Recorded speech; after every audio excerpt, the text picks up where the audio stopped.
لله رب العالمين والصلاة والسلام على سيد الأنبياء والمرسلين وعلى آله وأصحابه أجمعين. أما بعد، أعوذ بالله من الشيطان الرجيم. بسم الله الرحمن الرحيم. إنما المؤمنون إخوة. وقال رسول الله صلى الله عليه وسلم: المسلم من سلم المسلمون من لسانه ويده، أو كما قال عليه الصلاة والسلام.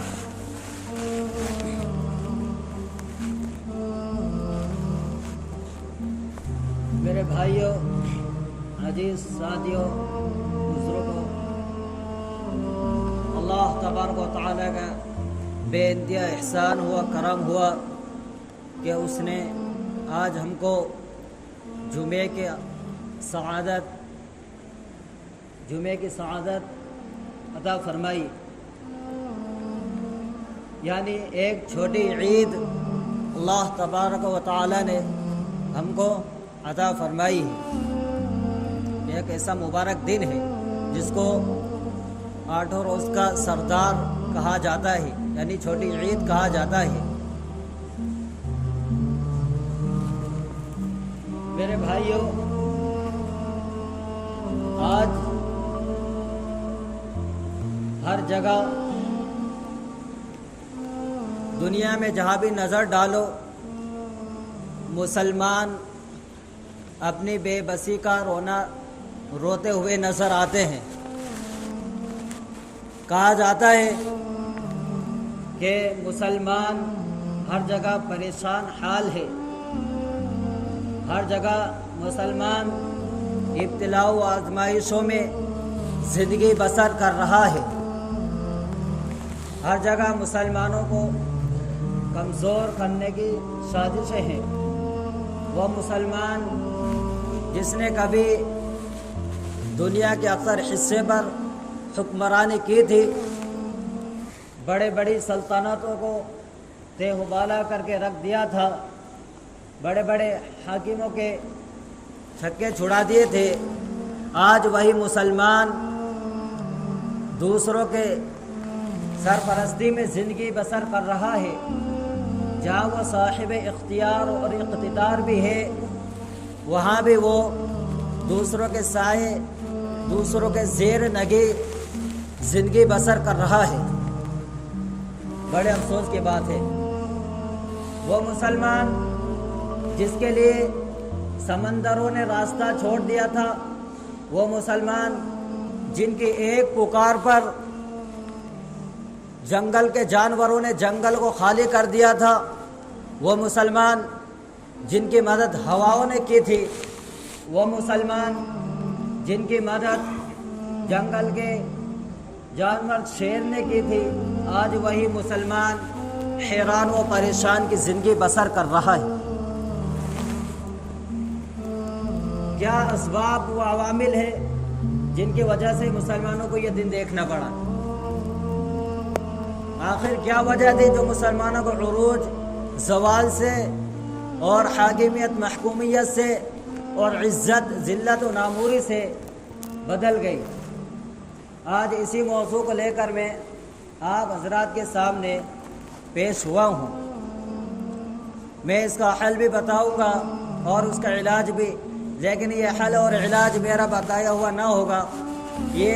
مالک کائنات اور حضور صلی اللہ علیہ وسلم کے ارشادات اور فرمودات کی روشنی میں ہوگا۔ میرے بھائیوں، آج ہم کو اپنے اندر تبدیلی پیدا کرنے کی ضرورت ہے، ہمارے اندر بدلاؤ کرنے کی ضرورت ہے۔ ہم ہمارے اندر اتنا تبدیلی کریں کہ ہمارے حالات بدل جائے، ہمارا ماحول بدل جائے، ہمارے ارد گرد کی چیزیں بدل جائیں، ایک نئی دنیا ہو، ایک نئی فضا ہو، ایک نئی آب و ہوا ہو۔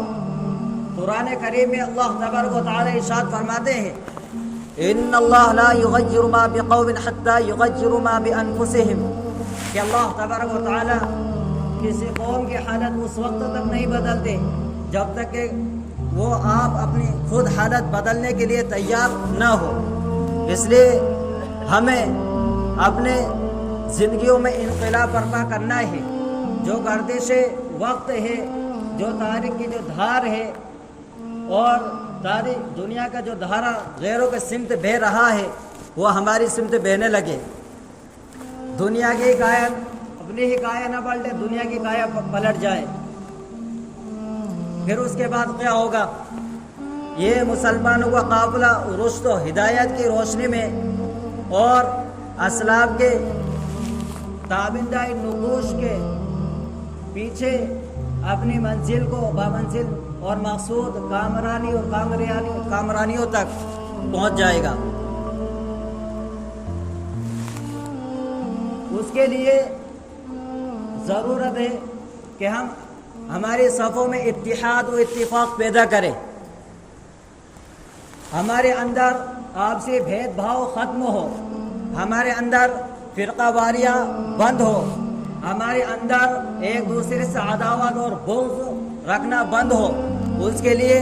ضروری ہے کہ ہم رشتہ داریوں کو جوڑنے والے بنیں۔ اس کے لیے ضروری ہے کہ جو رشتے ٹوٹے ہوئے ہیں ان زنجیروں کو ہم واپس جوڑیں۔ اس کے لیے ضروری ہے کہ ہم ایک دوسرے کے دکھ درد میں ساتھ ہو۔ اس کے لیے ضروری ہے کہ ہم ہر ایک کے لیے سچی محبت اور ہمدردی اور غم خواری کے ساتھ ہر ایک کی مدد کریں۔ اور اس کے بعد قرآن کریم میں اللہ تبارک و تعالی ارشاد فرماتے ہیں وَاعْتَصِمُوا بِحَبْلِ اللَّهِ جَمِيعًا وَلَا تَفَرَّقُوا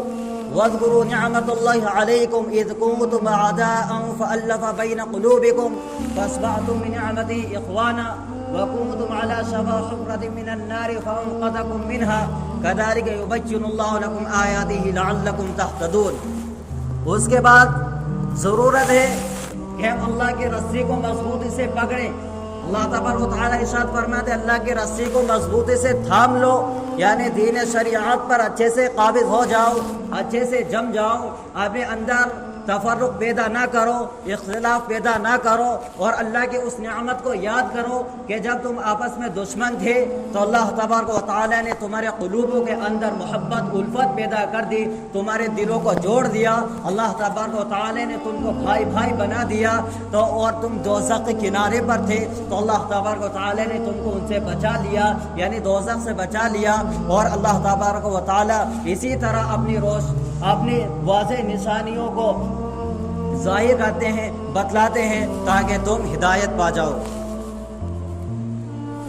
عرب کے جس ماحول میں حضور علیہ السلام 1450 برس پہلے تشریف لائے تھے، اس میں بھی لوگوں کے درمیان اختلافات تھے، انتشار تھے، گروہ بندی تھی، خاندان میں، قبیلے میں، فردوں میں جانی دشمنی تھی، ایک دوسرے کے خون کے پیاسے تھے، مدت العمر ان کی لڑائیاں چلتی رہتی تھی۔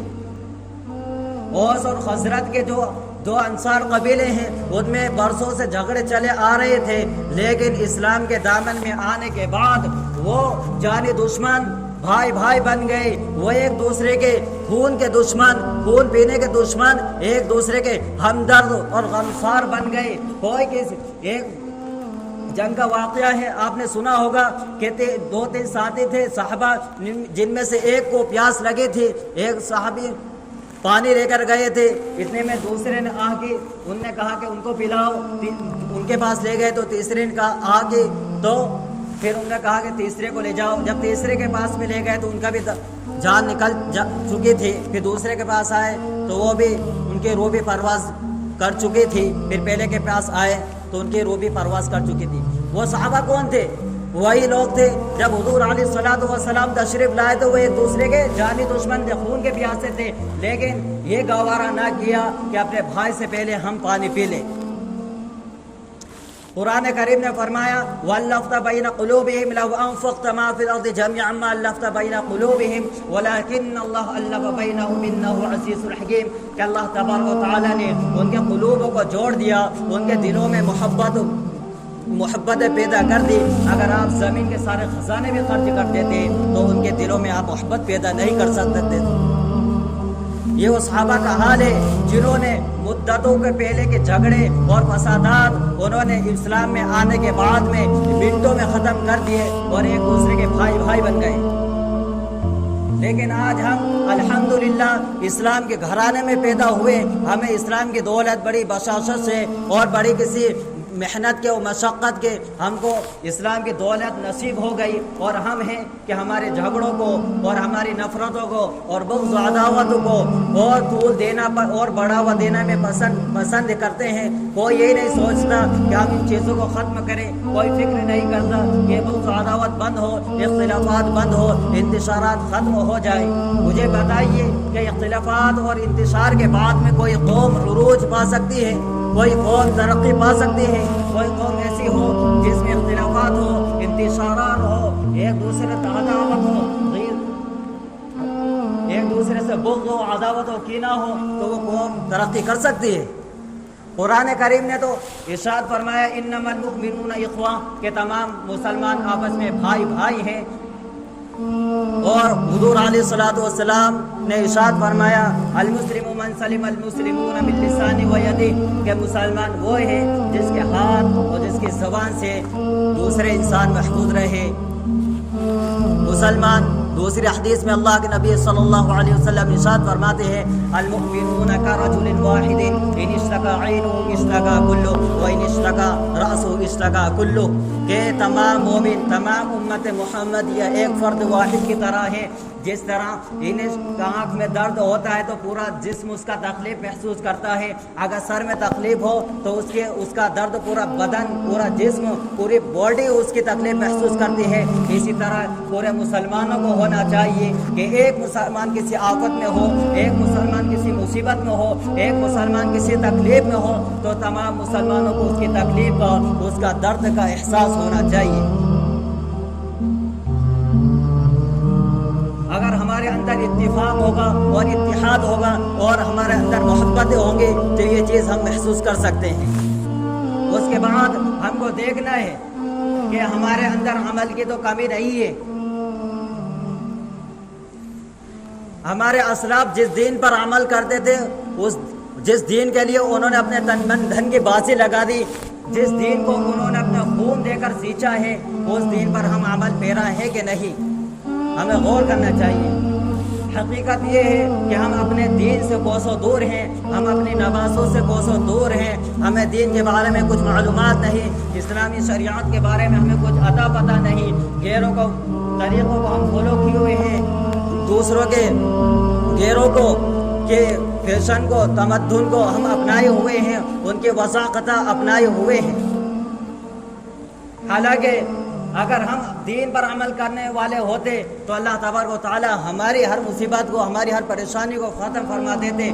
اور اللہ ہم کو دنیا میں سرخروئی نصیب فرماتے، اور ہم کو عزت اور کامرانی عطا فرماتے، اور ہم فلاح یاب ہوتے۔ لیکن جب ہم نے دین سے روگردانی کی، ہم نے اللہ کے دین کی شریعت سے ہم نے منہ پھیر لیا، تو اللہ تبارک و تعالی بھی ہماری مدد کے لیے ہماری مدد نہیں کرتا۔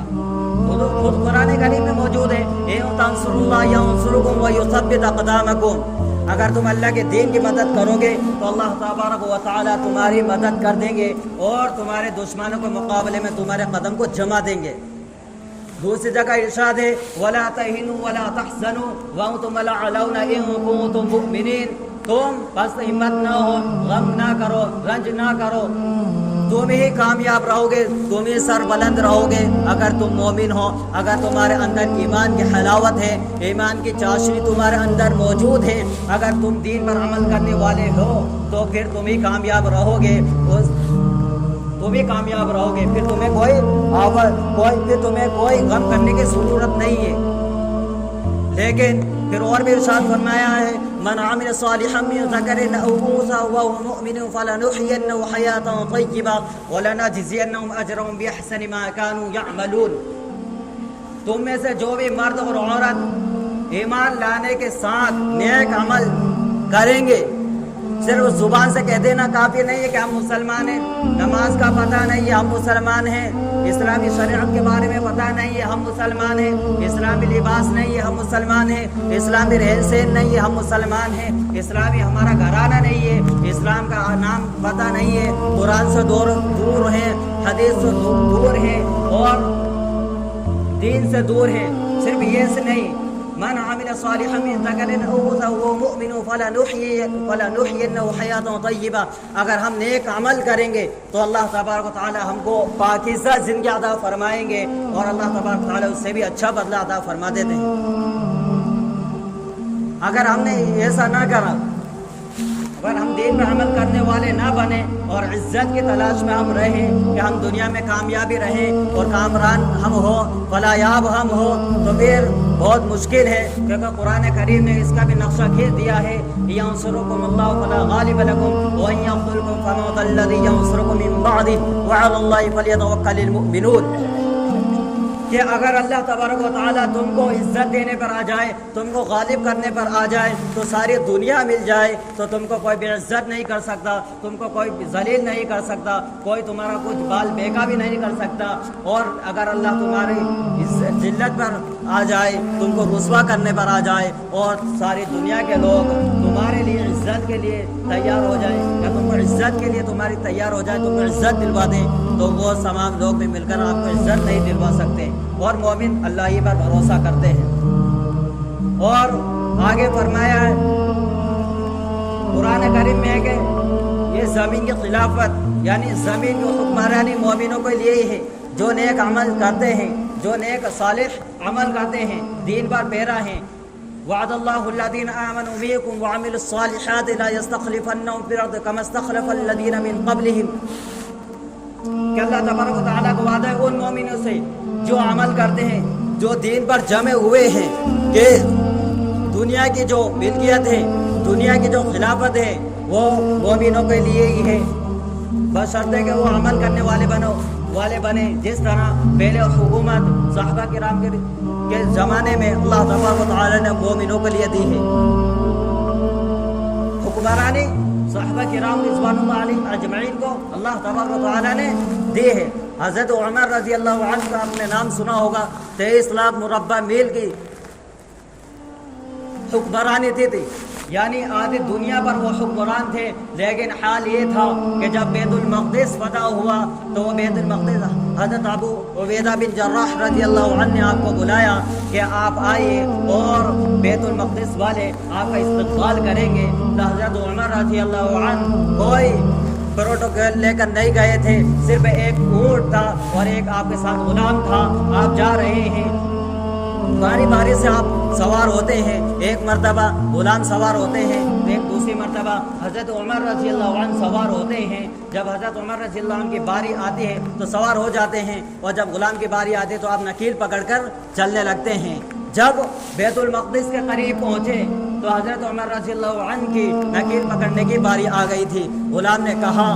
کہ حضور یہ سرحد کا علاقہ آ گیا ہے، لوگ آپ کے استقبال کے لیے ہیں، آپ امیر المؤمنین ہیں، آپ بادشاہ ہیں، آپ ایسا کریے کہ آپ سوار ہو جائیے، میں نکیل پکڑ لیتا ہوں۔ حضرت عمر رضی اللہ عنہ نے انکار کر دیا، منع فرمائے نہیں میری باری ہے تو میرے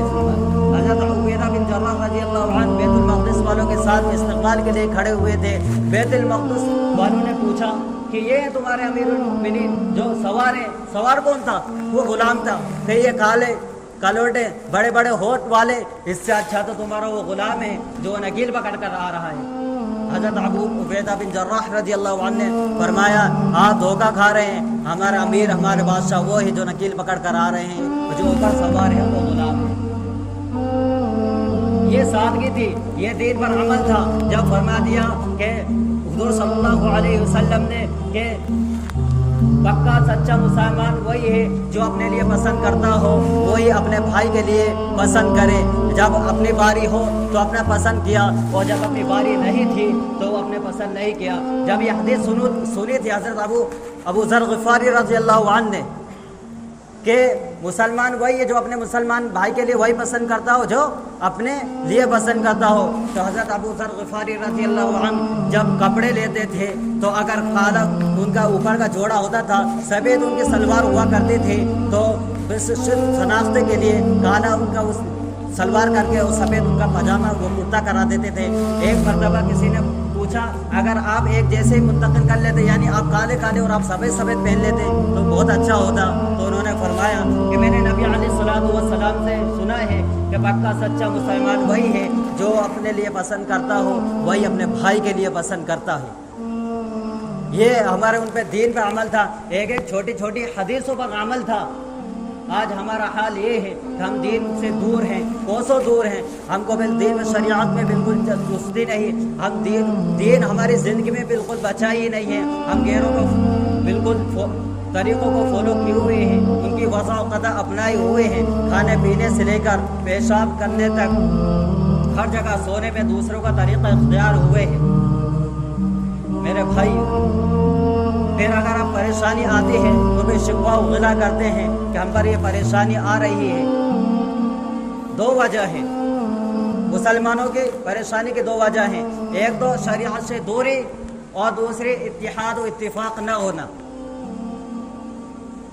اتحاد و اتفاق نہ ہونا۔ نبی علیہ الصلوۃ والسلام نے ایک مرتبہ ارشاد فرمایا تھا، 1400 سال پہلے کی بات، 1450 سال پہلے کی بات ہے، حضور علیہ الصلوۃ والسلام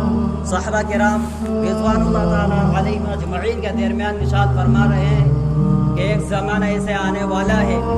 کہ میری امت پر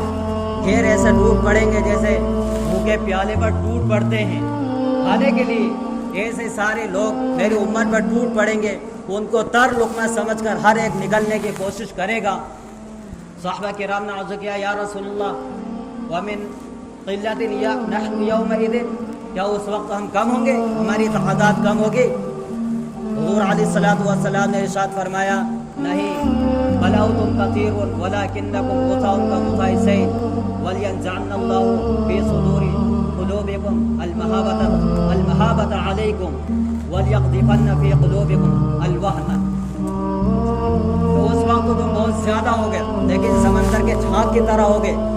آپس میں اتحاد و اتفاق نہ ہوگا، دین و شریعت سے بالکل دلچسپی نہ ہوگی، دین سے دور ہوں گے، قرآن کو چھوڑے ہوئے ہوں گے،